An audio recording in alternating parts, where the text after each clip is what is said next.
Cannabis Common Sense, the show that tells the truth about marijuana and the politics behind its prohibition.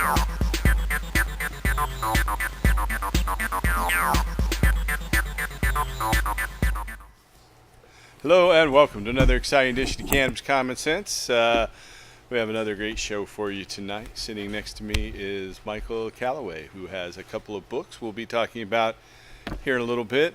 Over in the wings, Mr. John Cornett is standing by, ready to play some music. Hey, John. Right here next to me is Mr. Casper Leach, who Happy Friday! Party! Great weekend! 420. And tonight, the role of Casper Leach is again being performed by the late and great Dustin Hoffman. All right. So as we know, it's all going to work better now. And then sitting next to me is my good friend Paul Stanford. And we're going to break away for our infamous Dancing Cannabis Leaves. I feel the force.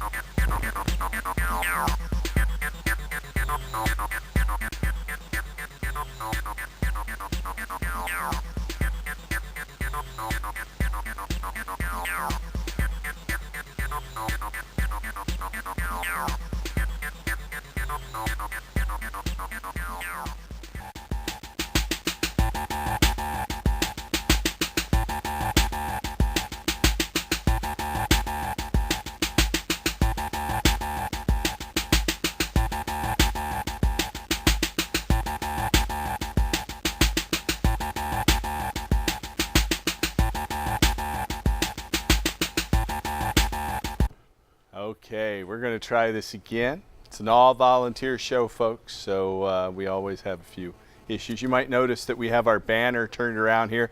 That's because we received a court order saying that this Canadian group, even though they really haven't won in trial, managed to get a judge to issue an order that we cannot affiliate with THCF, or the Hemp and Cannabis Foundation. Now, even though I'm the president of an Oregon corporation called THCF, the Hemp and Cannabis Foundation, I actually got an email from this lawyer saying I can't even say the name. You can't I can't say the name. You can't say THCF? That's right. What happens if you say THCF? They say I should be fined $500 a day for jeepers. saying that. Anyway, we'll talk more about that a little bit later. Our first story tonight is about industrial hemp. Recent congressional action, which would move the United States closer to legalizing industrial hemp, was introduced by a Kentucky Congressman, James Comer, today in the U.S. House of Representatives. The bipartisan Industrial Hemp Farming Act of 2017 is anything bipartisan in Congress anymore? But it would remove the hemp from the Controlled Substances Act, or CSA, and legalize its production in all 50 states, has 4 initial co-sponsors. The U.S. is the world's largest consumer of industrial hemp. However, American farmers are currently federally prohibited from growing hemp due to the CSA regulations banning the production of all cannabis species, including hemp and its stigmatized cousins, cannabis, unless it's part of a heavily restricted state-implemented pilot program. While hemp and marijuana are derived from the same plant species, there are differences between the two. The seed and stalk of the hemp plant can be used for a wide range of products, including textiles, food, nutritional supplements, cosmetics, and biofuels. Passage of this legislation would create jobs and stimulate significant economic growth for American farmers and rural communities nationwide. So we support the hemp industrial bill there in the United States Congress. Also in Washington, D.C., beleaguered United States Attorney General Jeffrey Beauregard Sessions was named a defendant this week in a federal lawsuit challenging the constitutionality of the Controlled Substances Act, or CSA. In an 89-page complaint, attorneys representing 5 plaintiffs claims classifying cannabis as a Schedule I drug violates the United States Constitution. The plaintiffs include retired professional football player and Super Bowl champion Marvin Washington, who seeks but is ineligible due to the CSA to obtain grants under the Federal Minority Business Enterprise Program to establish a business that would allow professional athletes to treat chronic pain with medical cannabis. Alexis Bortel, also a plaintiff, is an 11-year-old cannabis patient who moved to Colorado from Texas so that she could treat her intractable epilepsy with medical cannabis. Plaintiff Jagger Coate, a 6-year-old cannabis patient who's been using medical cannabis to lengthen his life, and Plaintiff Jose Billen, a disabled military combat veteran who uses cannabis to control post-traumatic stress, have joined together on this complaint. In the complaint, the plaintiffs claim that the federal government does not and could not possibly believe that cannabis meets the definition of a Schedule I drug, which is reserved for the most dangerous substances, such as heroin. Attorneys for Washington, who is the former NFL player and was the defensive end in the National Football League from 1989 to 1999 for the Jets, 49ers, and Broncos, argue that, quote, classifying cannabis as a Schedule I drug is so irrational that it violates the United States Constitution, end quote. The defendants in the case are Attorney General Jeff Sessions, the acting administrator of the Drug Enforcement Administration, Chuck Rosenberg, and the Justice Department, the DEA, and the federal government. On our next story, yesterday, in an effort to protect state medical cannabis patients, the Senate Appropriations Committee approved an amendment to strengthen states' rights despite Attorney General Jeffrey Beauregard Sessions' stance on the issue. In May, Sessions delivered a letter to Congress requesting that leaders reject the cannabis-friendly Rohrabacher-Blumenauer amendment. In the letter, the Senate and U.S. House leaders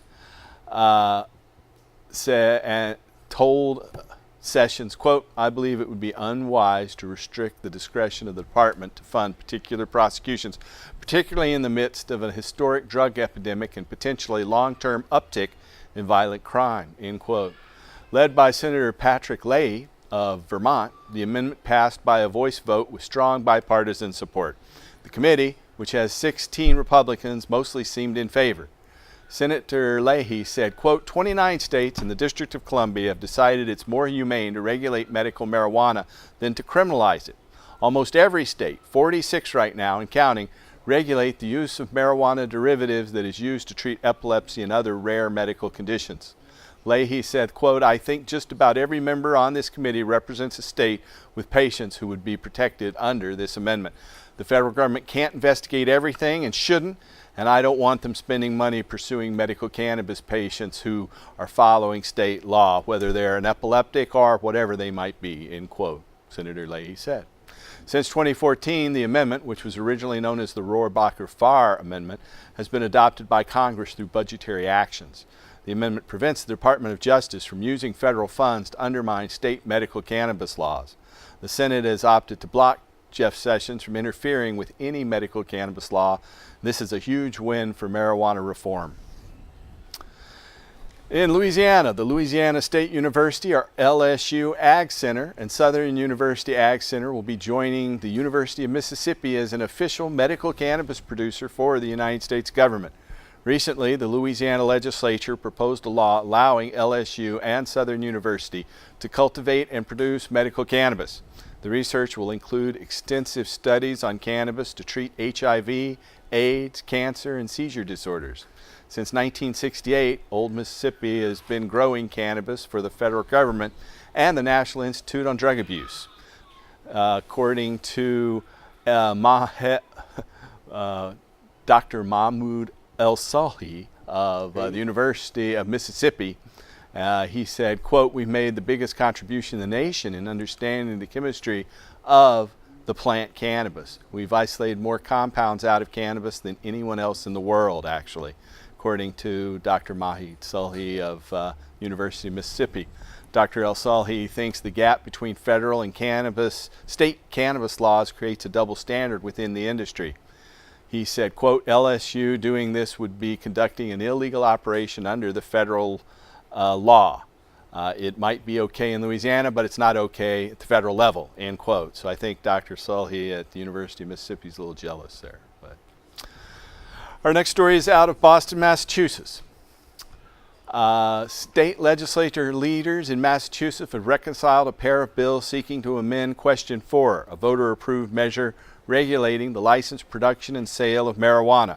The compromise bill raises the minimum tax rate that can be imposed on commercial cannabis transactions from 12% to 20%. Medical marijuana retail sales will not be subject to the taxation under the new plan. The revised bill limits the ability of local communities to ban retail facilities if a majority of the voters approve Question 4. but it makes it easier for communities to do so if they oppose the initiative. Lawmakers also agreed to expand patients' access to medicinal cannabis by permitting nurses and physicians' assistants the ability to recommend cannabis therapy. The revised measure now goes to Massachusetts Governor Charlie Baker, who's expected to sign it in law. In January, Governor Baker signed legislation into law delaying the timeline for the implementation of retail cannabis sales in Massachusetts from January 1st, 2018 to July 1st, 2018. Also out of Boston, state-registered medical cannabis patients may sue a private employer for discrimination if they are fired for their off-the-job marijuana use, according to a first-in-the-nation ruling issued Monday by the Massachusetts Supreme Judicial Court. Opining for the Massachusetts court, Chief Justice Ralph Gantz determined that it is, quote, not facially reasonable for employers to make exceptions to their substance abuse policies in instances where employees are using cannabis at home to treat a debilitating condition. He said, quote, the fact that an employee's possession of medical marijuana is in violation of federal law does not make it per se unreasonable as an accommodation, end quote, he wrote. The defendant in the case was fired on her first day on the job for testing positive for THC on a company drug test. The former employee possessed a doctor's recommendation to use cannabis to treat symptoms of the Crohn's disease and irritable bowel syndrome. Qualified patients may legally obtain cannabis in Massachusetts under a 2012 voter initiative law. The unanimous verdict reverses a lower court decision and is contrary to the rulings in California, Colorado, Oregon, and Washington. In each of those states, justices ruled that employees have no legal protection if they are fired without cause for their use of medical cannabis. Patients should never have to choose between their health and their job, and for the first time, the courts are beginning to recognize that they shouldn't have to do so. It's our hope that the courts in other jurisdictions, like here in Oregon and elsewhere, begin to apply this same rationale to patients as well as to all adults who are using cannabis responsibly off the job in compliance with the laws of their state. This case was Barbuto versus Advantage Sales and Marketing, LLC, in the state courts of Massachusetts. Out of Denver, Colorado, an alert from a drug-trained dog to detect the odor of marijuana is not sufficient justification for a warrantless traffic vehicle search, the Colorado Court of Appeals has ruled. Because marijuana is legal under state law in Colorado, the three-judge panel determined, quote, a dog sniff could result in an alert with respect to something for which a person has a legitimate expectation of privacy, end quote. The ruling reverses a lower court decision. In 2015, Massachusetts Supreme Court ruling similarly determined that the smell of cannabis emanating from a vehicle is insufficient to trigger a warrantless vehicle search. By contrast, a 2016 Arizona Supreme Court ruling determined that police may search a vehicle or a home based solely on the odor of cannabis. The full text of this decision, Colorado versus McKnight, is available online. Down in South America, in Montevideo, Uruguay, select pharmacies began selling cannabis over the counter last week, even though it's only 2% cannabis, and it's a long-awaited regulation that took effect on Wednesday, 2 days ago. Cannabis sales are limited only to those citizens who participate in the state's marijuana registry. Foreign tourists are not permitted to purchase cannabis at this time. Marijuana flowers are capped at a price of $1.30 a gram, about $40 an ounce. Federal officials initially approved legislation in 2013 lifting Uruguay's criminal prohibition of cannabis. Under the policy change, citizens may cultivate up to 6 plants per household and engage in collective cultivation as part of membership clubs. Rules and regulations governing the distribution of marijuana for medical purposes are overseen by the Ministry of Health in Uruguay. Out of Rockville, Maryland, the regulation of marijuana for medical or recreational purposes is not associated with increases in problematic cannabis use by young people, according to data published in the Journal of Clinical Psychiatry. Federal investigators from the U.S. National Institute on Drug Abuse and the Substance Abuse Mental Health Services Administration evaluated marijuana use rates among young people aged 12 to 17 between 2002 and 2014. The researchers reported that the past year cannabis use by youth fell 17% during this time period. The prevalence of problematic use by young people fell 25%, a downward trend that started in 2011. Our last story tonight is out of Berkeley, California. Pain patients report successfully substituting cannabis for opioids and other analgesics, according to a new article in the Journal of Cannabis and Cannabinoid Research. Researchers from the University of California at Berkeley and Kent State University in Ohio assessed data from a cohort of almost 3,000 self-identified medical cannabis patients. Among those who acknowledged having used opioid-based pain medication within the past 6 months, 97% agreed that they were able to decrease their opiate intake with cannabis. Moreover, 92% of the respondents said that cannabis possessed fewer side effects than opioids, and 80% of the respondents said that the use of medical cannabis alone provided greater symptom management than did their opioid use. And so that is the end of our hemp news segment tonight, and we're going to jump over to that camera. Okay. And then Michael will come over here. Hey. So thank you for watching here tonight. Yeah, normally we have John play, but John went a little bit earlier. So here's Michael Calloway. Welcome, Michael. Nice to meet you. Nice to meet you. Hello and happy Friday. So Michael, you have 3 books out now. I do. And tell us what the names of those books are. The Science of Cannabis Edibles, a beginner's guide, an advanced guide, and a grower's guide. So it sounds like it's one like encyclopedia type of thing. It is. Cool. The first book explained how to make homemade extractions using cannabis flower to determine your potency. Make sure you got all your cannabinoid oil out of the cannabis flower when you cooked it into your butter, which is the key ingredient in knowing what your dosage will be. Okay. The second book was all about hash, knowing what your potency will be for your concentrated keef, your bubble bag hash, your dry ice, or your butane hash oil. Okay. And the most important aspect of the second book was determining your potency for a gram of cannabis. Let me grab this real quick. If you had... Oop, dropped your mic. Mm-hmm. That happens. Well, while you're putting your Mac back on, what got you to write these books? I mean, that's quite a big endeavor, as a matter of fact, and it's a 3-volume set. And so to put together a 3-volume set would have to, you would have had to have been inspired by some kind of act in your life. Yes, I was on opioid medications for about 10 years of my life. I'm 32 now. And, for the past 10 years, I've been on medical cannabis. It took me about 4 years to figure out how to properly use THC cannabis to reduce my level of intake without getting too high when I was going to school. All right. As a college student, the most important thing when you're trying to study is not to be too stoned. You got to be focused. You got to be fairly focused. Right.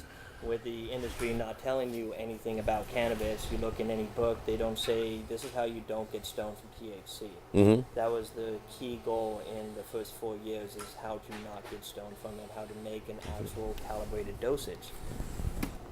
Ta-da! There you go, look at the camera. It's all right. To make an actual calibrated dosage.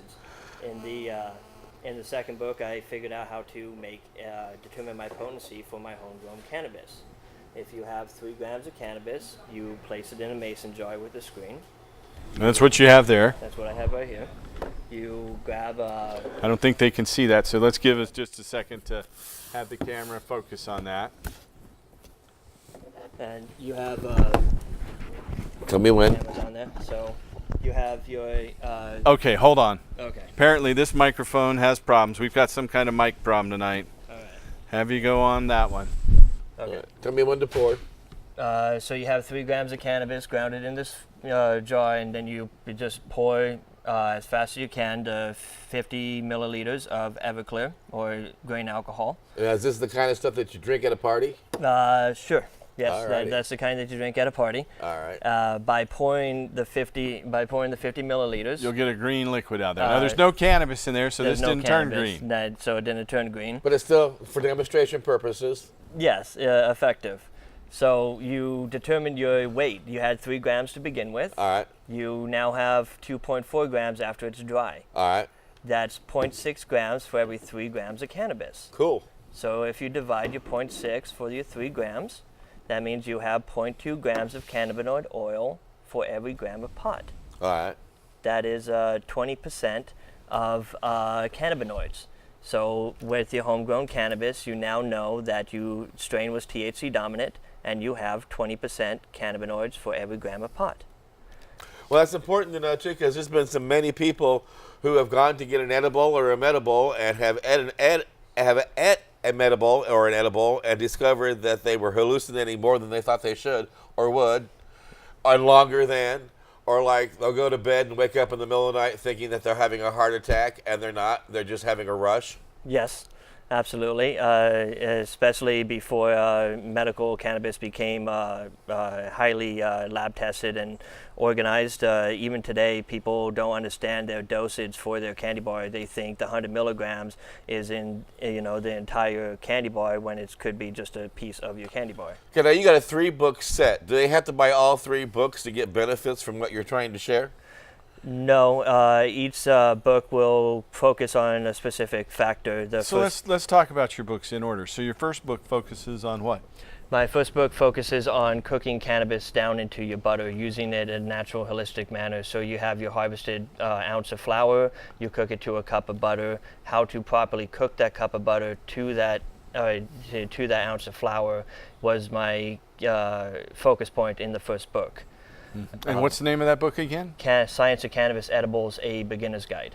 Okay, and so how would someone find out about this book? It's available on Amazon? It's available on Amazon and CreatorSpace. Just type in Science of Cannabis Edibles, A Beginner's Guide, and it will pop up on your Google website. What's your next book called, the second one? The second book is Science of Cannabis Edibles, an Events Guide. Uh-huh. It explains everything about hash concentrates. I needed to figure out a more accurate methodology. Even though the first book is very accurate, the true accuracy comes in hash and keef, your bubble bag methodologies. Knowing your purity of your hash is the easiest way to blend down into some coconut oil to know how much your dosage is per capsule.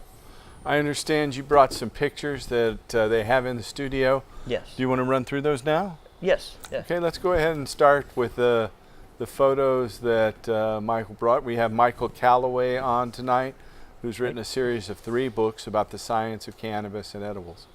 In fact, there it is, Science of Cannabis I've Edibles. smoked stuff like that. I've grown. That is my beautiful Bubba Kush photo right there. Okay. Gotta Let's love go Bubba. to the next photo. That's That's your barcode? That's your my QR code. That's my QR code, and Next. this is for the cannabis seeds that I have given. I don't know if they can scan that on the television, but they might be able to scan that on the television. it's big, though. It Yes. depends on how big your TV is. Let's run to the next picture. This So here's is a little photo of white rhinos. yes, and this is what you'll get as cannabis seeds that I've given to the Oh, the audience plant. and I to thought you meant as like well, a if rhino. you would like You them. know. Oh. Yes. Right. The cannabis seed barcode will take you to a PDF. Cool. And the PDF will show you a lineage history of the mother, the white rhino, and the father, the skunk number 1. I grew white rhino, and I quit growing. It wasn't as productive as some of my other species. Now here's a little package that you have of 5 seeds. Can you tell us why you have these little packages of 5 seeds? I wanted to share the seeds that I homebred with everybody here today, and explain how in the third book I have determined to a checklist that'll show you if you have a sativa, indica, rudibellus. If we can go to the next photo on the list, Let's it'll right here. That's a graph. It's actually a table chart. It's a 19-point checklist. Cool. On the left-hand side is your sativa, in the middle is your indica, and on the right is your rudibellus. There's specific characteristics, your physical, and your aromatic effects that will determine if it is a sativa, indica, or rudibellus. During the third book, I managed to identify the correlation in a Darwinian effect. What is a rudibellus? Rudibellus It's is a kind of a hybrid of cannabis sativa and cannabis indica. It's a different type of plant. There you've got a picture of overlapping leaves. What's that? the overlapping leaf is one of the checklist characteristics for your indica. Cool. When you see your overlapping characteristic like that, you would mark a check mark for the indica box on the checklist. You have your Those spread big leaf, fat your leaves. overlap. That's how I always tell indica. That's been my rule of thumb. Is the fatter the leaves, the more indica you generally have. Let's go to the next photo. Absolutely. Another indica leaf. This is a moderate spread leaf. Moderate spread. The moderate spread falls more on the ruderalis, Uh-huh. and that image is a little hard to see, but that's a wide spread, which falls under sativa. Still a pretty plant. Let's go to our next one. It certainly is. The wide leaf characteristic, what you speak of, is the indica. It's another characteristic to help you identify how pure is your indica. Let's go to our next photo. The next one is the moderate leaf, which is your ruderalis. Usually is about a 1.5 inch leaf, while your indicas are your 3-inch leaves. Your narrow leaf is the sativa, usually as thin as 1/8 of an inch to 1/4 inch to as big as 1 inch, depending on how much the purity is of go to our your next one. sativa. The tall spread characteristic of your sativa on your left, and the indica characteristic, short and stubby, real compact nodes or branch spacing, is your indica characteristic. Let's go to our next one. This one on your left-hand side is your stubby, your short and bushy indica. On your right is your stubby and fairly spread ruderalis Okay, next photo. characteristic. So this is the cover of your first book. Yes. Cool. Okay. And I give all the equipment that you'll need in order to perform the first book. It's step by step, photo by photo. So how basically you're to- talking about a fluid extract of the cannabinoids, and these are some of the tools you recommend. Yes. You absolutely need your strainer. Your infrared gun is key in doing a quick test of how potent. Now, are they available on digital Chemistry is. download or audio?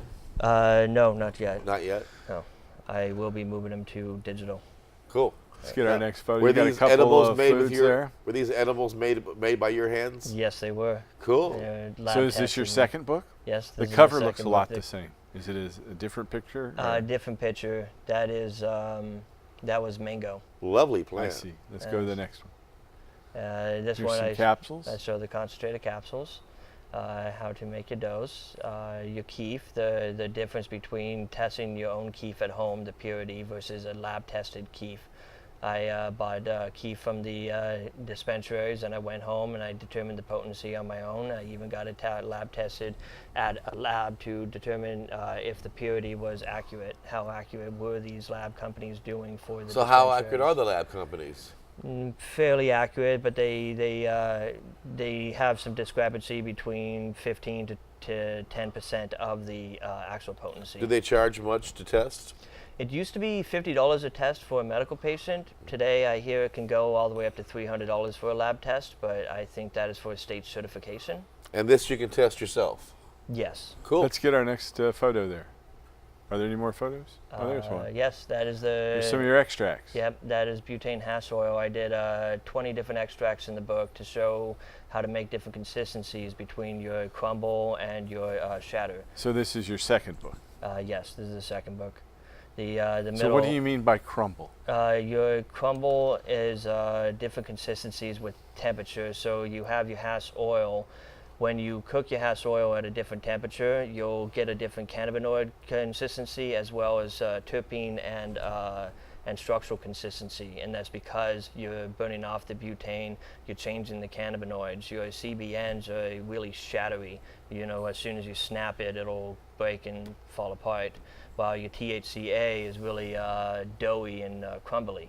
And once you know your consistencies, you know what your purity is. For the most part. Let There's a me few ask other you, aspects. so you have a third book, and what do you focus on in that third book? The third book, I focus in on breeding, on plant identification, knowing what your strain is, and knowing what your strain is going to do for you. If you have a lemon cannabis strain, the effect is going to be an uppity, very sativa-like strain, even though it may look like an indica. As long as it was picked early, it'll be a sativa effect. However, you pick it late, and you get those red trichromes, it's going to be an indica effect. So let me ask you, do you have plans for other books? I do. 3 is quite a number. Are you going to add to this series, or are you thinking of books on another topic or some other aspect of it? I might add to this series. Currently I'm focusing on bigger and better things. I think the 3 books is rather consistent and tells everybody exactly what they need to know. To further assist the society, I have decided to start a seed company, and that's a Hence these seeds? seed company, yes. And I wanted So you're giving away 5 seeds. Is that with every book you buy? Yes. I'm Okay. still trying to figure out the legality on mailing them, though. I was going to say, how does that work in states where you can't have seeds? Right. You know. So it could be a novelty item. So well, still. we do take viewer phone calls. So if you're watching tonight and you've got a question for Michael Calloway or Casper and I, you can call us at that number there on your screen. It's 503-288-4442. That's 503-288-4442. I think we're also streaming on Facebook. So if you're out there, you can have your friends tune in at facebook.com/restorehemp. That's facebook.com/restorehemp. So do you have more pictures, Michael? I might. Yes. I'm Let's pretty go sure back I to do. the pictures. What's the next photo? The next photo, that was the cover of my 3rd book. Okay. It's, It looks a little different, just the leaves. Yes, just leaves, just the plant growing. It's all about growing cannabis and knowing your plant through and through, knowing what to breed and how So to breed. that little list there, is that your table of contents? It is. I see. Let's go to our next photo. And do you use a bunch of them there high dollar college words that you gotta have a big education to use, or can anybody just pick up your book and read it and learn? I worked real hard to make sure anybody can pick up my book and read it.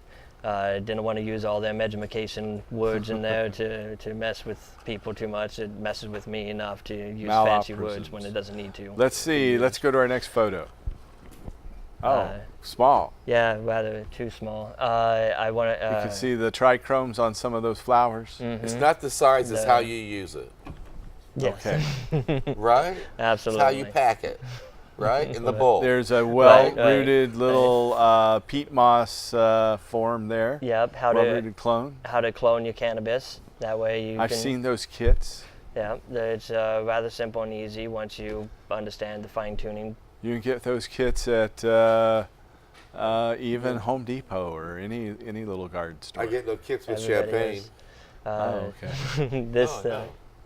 This photo right here is of a hermaphrodite plant to help show how to make a hermaphrodite if you would like to make feminized seeds. Hey, you can't talk like that anymore. There's laws against that. Oh, yes. Let's go to our next They're photo. all legal now. Hermaphrodite's legal in Portland. So this Oregon. is They an can shop outdoor where they crop? want to.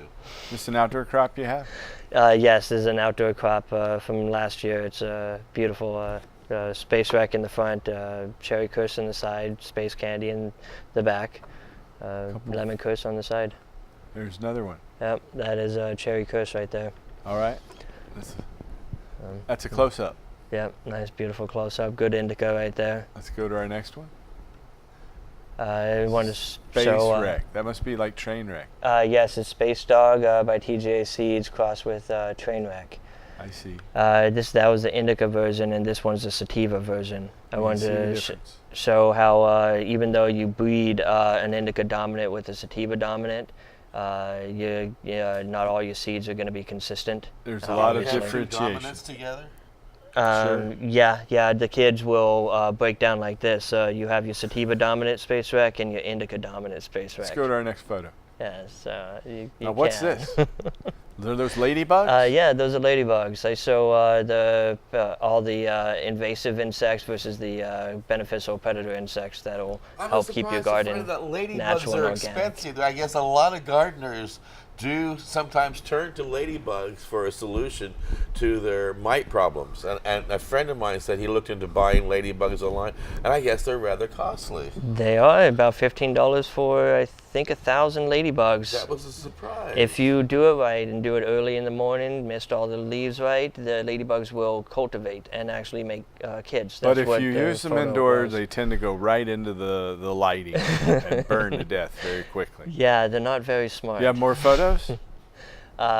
believe that might be the last one, and that was That's the I show how to last make one. PVC pipe housing. Oh, there no, we go. there's more. And shade house, so you can have multiple crops during one So year. if someone wants to find you on the web, Michael, do you have a website? I am on Facebook. I don't have a website, but I am on Facebook. You can find me at You don't have a Science of website? Cannabis Edibles. No. But your books are available I hate the website. on Amazon. Yes, they're available on Amazon and Creative Space. You know this is 2017, right? Yes, All I right. do. I'm moving forward. All right. Okay. Well, you've got a book out there. Most people get a website before they have a book. But Yep. Working a little backwards as possible. 3 books. So if Are you someone, from Kentucky? No, I'm. Jeepers. There's Southern no Cali. excuse then. Nope, none. All right. So Michael, how would somebody reach you if they wanted to reach you about your books? Do you have an email you want to give out or any other contact? Yeah. Normally we'd send them to your website, but Right. You can email me at mpcallaway1@gmail.com. I'll say that again. M for Michael, P for Paul, Callaway, CALLAWAY, the number 1@gmail.com. Cool. And then you'll let you them know can- how to send money to you and get your book, right? Yes. and probably figure easiest out- through Amazon. Yes, a lot easier through Amazon. Just go to Amazon then, right? Yep. Okay, and cool. You can always. I contact me understand on this week Facebook. Bezos became the world's richest man, but then gave away some, so he's not anymore. Jeepers. Yeah, yeah. Didn't want the Amazon stigma. Made a lot of money with Amazon. And Jeepers. Washington Post too now. But anyway, pretty amazing. we are down to about 10 or 12 minutes left. If you have a question for any of us, you can call us at that number on your screen. It's 503-288-4442. That's 503-288-4442. We have a video about hemp seed oil and its benefits that we're going to run here, and we'll be back in just a moment after this video. The health benefits and uses of hemp seed oil. 1. Hemp seed oil is made using a cold pressed method and is commonly used as a natural remedy in Eastern cultures. 2. Some people confuse this with cannabis oil, but they are in fact very different, as hemp does not have the drug-like effects. 3. Organic hemp oil can be purchased from health food stores all over the world and can be taken to boost heart health. 4. It contains a healthy ratio of omega-6 and omega-3 fatty acids, which boosts cardiovascular function, helping to prevent heart disease. 5. It has a very nutty flavour and can be taken on a regular basis to provide the body with protein, vitamin E, potassium, magnesium, iron, zinc, calcium and phosphorus. 6. If you suffer with mood swings, you may have a hormone imbalance. Hemp oil contains gamma-linoleic acid, which balances out the hormones. 7. This works brilliantly for women who are in the menopause or suffer with heavy periods. 8. Vegetarians and vegans can also become deficient in omega-3 fatty acids, as this is usually derived from fish. Hemp oil is a great vegan alternative. 9. It helps to lower the cholesterol by boosting the metabolism and getting rid of fat deposits in the arteries. 10. Be sure to store this in a cool, dark place such as the refrigerator to keep it fresh. 11. If you suffer with skin problems such as psoriasis, taking hemp oil daily will help to oxygenate the skin and heal the cause of the problem. 12. Be sure to never heat hemp oil, as this will turn the healthy fats into saturated fats, making it far less healthy. 13. I recommend adding this to your salad dressings with perhaps a little mayonnaise or lemon juice. 14. It can also be used to moisturize the skin directly and is also anti-inflammatory. This will reduce redness and skin irritation. 15. To learn more about natural remedies, please see our other videos. Thank you very much for listening. There's more. Okay, More. What? that is the video, obviously a British video about the benefits of hemp seed oil. Casper's kind of crazy tonight, but it's been a crazy show. We've had all kinds of problems, but we're glad that Michael's come in here to tell us about his 3 books. I'm honored to be here. Thank you. Well, thanks for coming on. We are down to about 7 or 8 minutes left here. Jeepers! So tell us what's going on with your radio network, Captain. Oh, golly, we are now releasing new videos again on the Facebook platform, and we've got a 4 or 5 new correspondents that are broadcasting on the Time for Hemp network. I think when you tune into the Facebook video, you'll enjoy meeting them. And we've also got new content coming out next week on the Spreaker, SoundCloud, Tumblr feeds, and we're going to be releasing new stuff on the Roku TV network. So we got a lot of things going, and soon we're going to be having a newsletter come out, and we're going to be reposting new material and getting our blogs going again next week. So we're back to this website. We're back to kicking ass and taking names. Hell yeah! Well, and we're going to end what is this prohibition website? at time-4-hemp.com. Tune in, hit the donate button, help us raise our voice all around the world. Let everybody know you can take this plant, make 50,000 different creature products out of it, from paper to fiber to fuel. You can turn this into a great economy. Our plant loves it, and what's even more important, you make medicine and food from it. So help us raise our voice and make the prohibition go away, and the plants come in every day at time-4-hemp.com. Thank you, Paul. So, did you have anything else you want to say, Casper? And make it a point to tune in next week to watch us here at Cannabis Common Sense, because that's how we also let the world know it's important to end cannabis prohibition. Paul Stanford's worked very diligently to get a large archive of material you can find at YouTube, and you can go back into the archives and find many, many patients and doctors and lawyers who've said on Paul's show to detail the many reasons why cannabis is considered a wonder drug. Okay. And as I have been talking about, we have our banner turned around here because I am no longer associated with THCF. This Canadian petrochemical company, Adira Energy, A-D-I-R-A Energy, you can look them up at adira.com, has stolen our clinics based on fraudulent documents. And they're still in a preliminary status. They've got a preliminary injunction. Based on that preliminary injunction, they got a court order. We anticipate that when we go to trial, we will win because they have committed fraud many times over. They lied to the court to get this preliminary injunction, and they're going to pay. So we cannot use THCF, the name I created, the Hemp and Cannabis Foundation. They've also stolen my garden, a place where I had grown 6,000 pounds of free marijuana to give to patients. They've stolen that, so we don't have an outdoor garden this year. They are trying to sell it. They signed a contract saying they would pay for it, but they've never paid a penny. So these liars will tell you they have paid me millions of dollars, and they've never paid me a penny. These folks are just so dishonest. I want to urge you, do not go to the business I started at 18th Avenue here in Portland. It's called Empower Healthcare, and it used to be called THCF Medical Clinics. It's been taken over by this Adira Energy. And if you want to call us at this number, 503-235-4606, we have a physician referral service. We can help you find doctors who are not affiliated with this fraudulent takeover. I'm hoping eventually we will take this back over in court.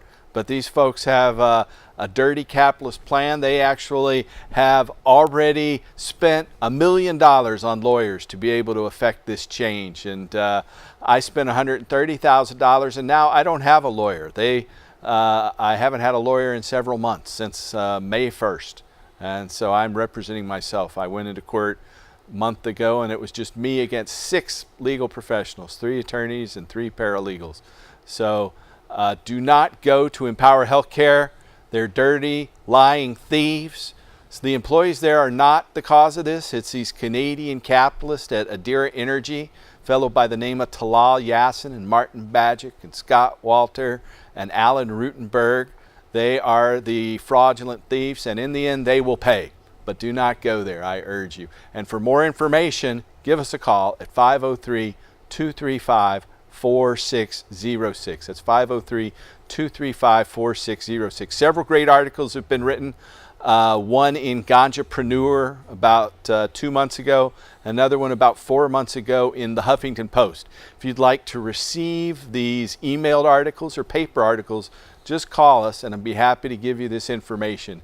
Call us at that number, 503-235-4606. And again, we'd be happy to refer you to honest, trustworthy doctors who aren't going to sell your medical records. And so that is what I want to say about that tonight. And so does that mean I can't say THCF?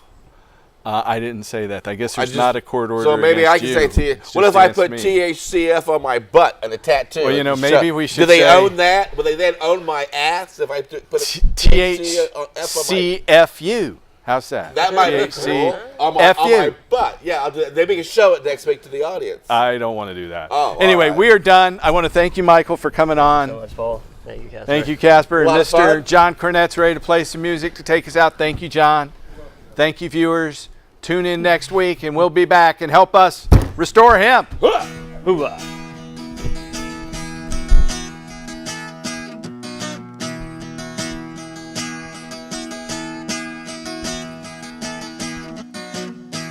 Inch by inch, row by row, gonna make this garden grow. All it takes is a rake and a hoe and a piece of fertile ground. Inch by inch, row by row, someone bless the seeds I sow. Someone warm them from below till the rain comes tumbling down.